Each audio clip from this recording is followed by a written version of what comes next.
আমার নাম সীমা চুনাখালী মোশাররফ মাদবার 16 এই মেট্রিক পরীক্ষা আজকে আসছি। এবারে ছেলের সাথে আমি রিলেশন করছি, যার কাছে আইছি ওই আমার নিয়ে আইছে, কিন্তু নিয়ে আমার বিয়ে করার কথা বলছে, আমার নিয়ে জায়গায় ঘোরাঘুরি করছে। আমরা 2 দিন একসাথে ছিলাম, এক রাত ছিলাম ওর সাথে আমি। তারপরে বিয়ের কথা চলছে, বলছে বিয়ে করাইবে আমাদের। তারপর আমাদের থানায় নিয়ে গেছে। আমাদের বিয়ের ওর বাবা মা 3 বছরের বিয়ের কথা চলছে, আমাদের বলছে যে বিয়ে পড়াইবে। আমি ওদের বাসায় আইসি পর ওর আম্মু আমার সাথে এই উঠানে দেখা হয়েছে। তারপর বলছে যে তুমি কি একেবারে ঢাকাতেই চলে আইসো নাকি বাড়িও গেছো? আমি কই না, আমি একেবারে ঢাকাতেই চলে আইসি। ও আচ্ছা, ডাকাডাকি করেন, আমার বাড়ির আশেপাশে অনেক শত্রু আছে, তো যদি জানতে পারে অনেক ঝামেলা করবে, তারা খুঁজে দেবে, কেস মামলা হইবে। তারপর আমার ঘরে নিয়ে গেছে, কয় তোমারে আমি মান্য নিছি বউ হিসেবে, তোমার আমি মানি, তোমার আমি অখাদ্য করবো না, তোমার আমি ফিরামো না। তারপর আমার জড়াই ধরছে, চুমা দিছে, বলছে যে তারা আমারে মানে। তারপরে ওর বাবারে আর কি জানাইবে না যে আইসি। ওর বাবা নাকি আগে জানতে পারলে পরে আর কি জানাইবে, ওর বাবা আগে জানতে পারলে নাকি হার্ট স্ট্রোক করবে। তাই আমার আর ওরে উপরে উঠে যাচ্ছে। আমরা ওদের উপরে 1-2 ঘন্টার মতো ছিলাম ও আর আমি।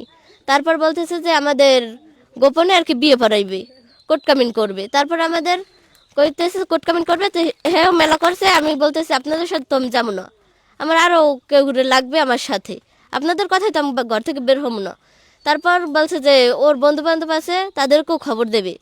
তারপর ও আমার নিয়ে ওই কলেজের ভিতর গেছে। কলেজের ভিতরে আমরা 2-3 ঘন্টার মতো ছিলাম। তারপর ওর বন্ধুরা আইসে পর হুন্ডাই করে আমাদের ও নানাদের বাড়ির এলাকায় নিয়ে গেছে।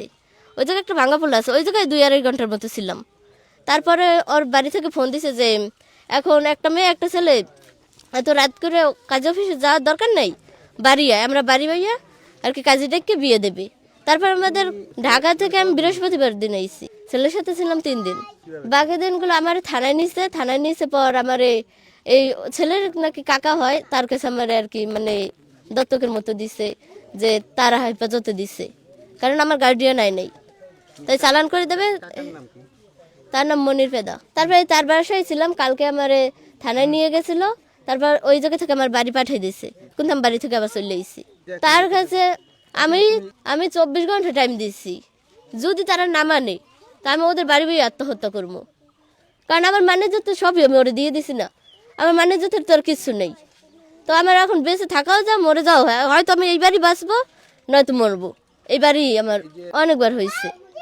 আমরা কুয়াকাটা গেছি, আমতলি গেছি, পটুয়াখালী গেছি। আমতলি ওই পার্কে গেছি আর কি, ব্লক। তারপর আমতলি হোস্টেল আছে।